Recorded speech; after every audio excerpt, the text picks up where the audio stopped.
जय हिंद, वंदे मातरम। दोस्तों, मैं इसके जीके से आपका दोस्त। आज वर्णमाला का दूसरा पार्ट हम चालू करेंगे। दोस्तों, एक पार्ट हमारा वर्णमाला में हो गया है और जो भी स्टूडेंट अगर हमारा हिंदी भाषा का विकास न देखे हो, जो पहला है हिंदी भाषा का विकास, उसको हमने 3 पार्टों में पूरा किया है। आप उसको देख लीजिए। और वर्णमाला का एक पार्ट हो गया है और आज हम दूसरा पार्ट चालू करेंगे। ठीक है, तो आइए चालू करते हैं। आप देखिए दोस्तों, आपसे पूछेगा कि जो स्वर होते हैं स्वरों का वर्गीकरण। एक मिनट दोस्तों।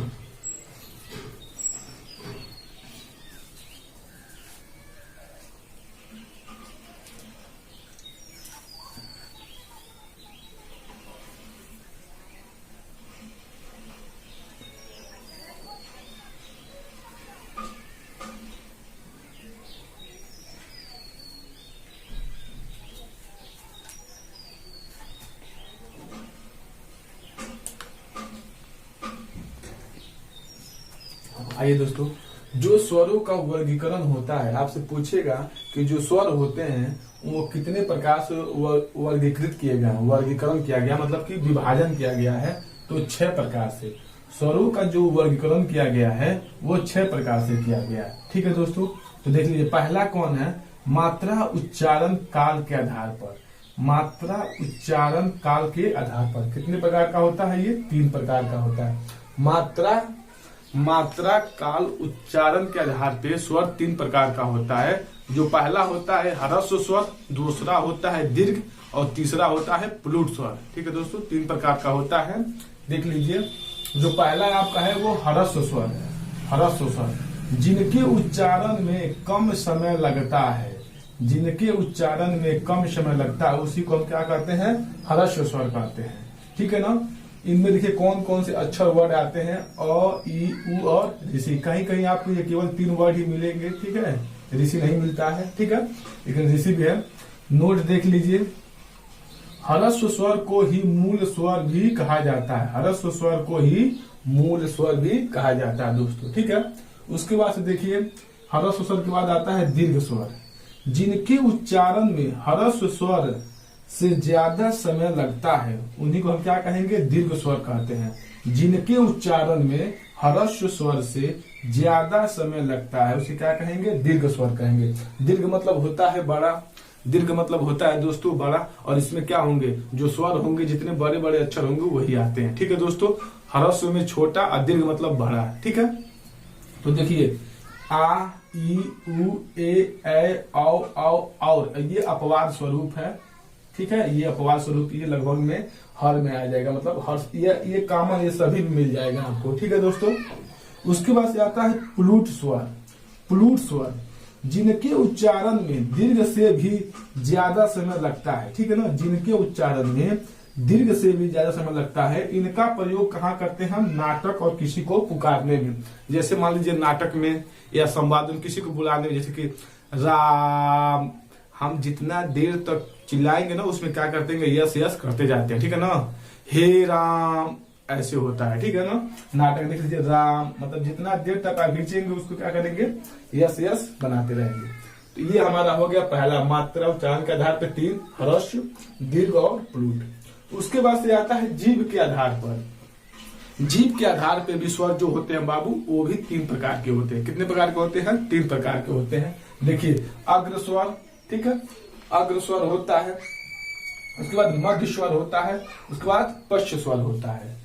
अग्र स्वर देख लीजिए, पहला जो है, जिन स्वरों के उच्चारण में अग्र मतलब आगे, अग्र मतलब आगे, जिन स्वरों के उच्चारण में जीभ का अग्र मतलब आगे का भाग काम करता है उसे हम क्या कहेंगे? अग्र स्वर कहते हैं। अग्र स्वर में कौन कौन सा अक्षर आता है? ई, ए। देखिए यहाँ पे ई, ए। ठीक है, उसके बाद आएगा मध्य स्वर। मध्य मतलब होता है बीच में। जिन स्वरों के उच्चारण में जीभ का मध्य मतलब बीच का भाग काम करता है उसे क्या कहेंगे? मध्य स्वर। इसमें केवल एक वर्ड आते हैं, अ। क्या आता है? अ। देख लीजिए। ठीक है, उसके बाद दोस्तों आएगा पश्च स्वर। जिन स्वरों के, पश्च मतलब क्या होता है? पीछे।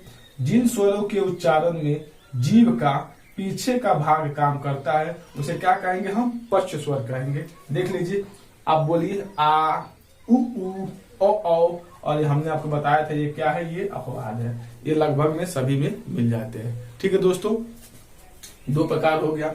इसके बाद दोस्तों, इसके बाद क्या करेगा, जो अगला प्रकार है, ठीक है दोस्तों, इसके बाद जो अगला प्रकार है मुख्य द्वार खुलने के आधार पे। ठीक है, इसको हम रेज करते हैं। मुख्य द्वार खुलने के आधार पे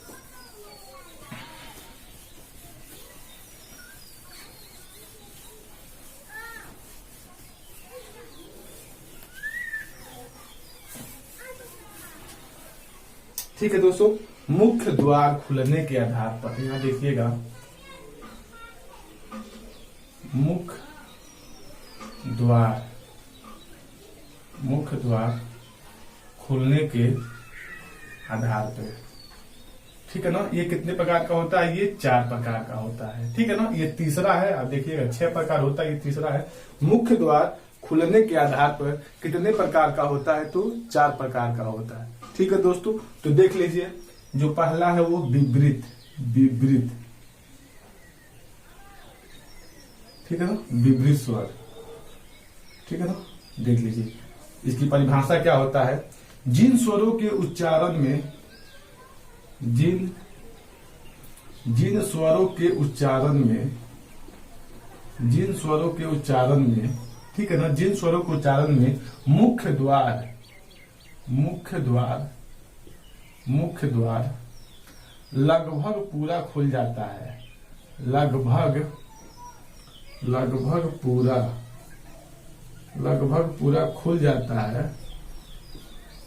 पूरा खुल जाता है, ठीक है ना।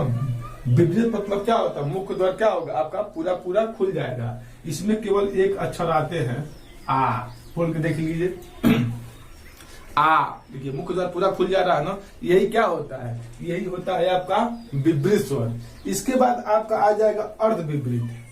अर्ध मतलब आधा होता है, अर्ध, ठीक है, अर्ध विपरीत। ठीक है दोस्तों, जिन स्वरों के उच्चारण में जिन स्वरों के उच्चारण में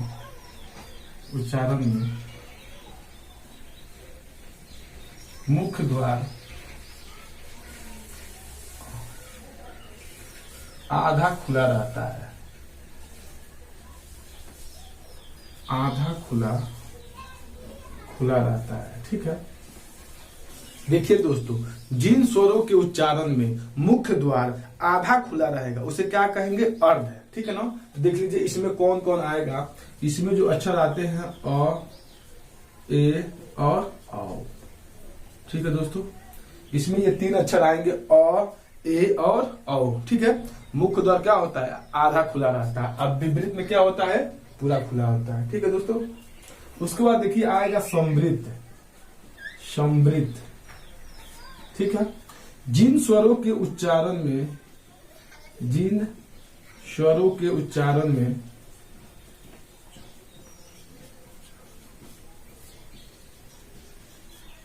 मुख्य द्वार बंद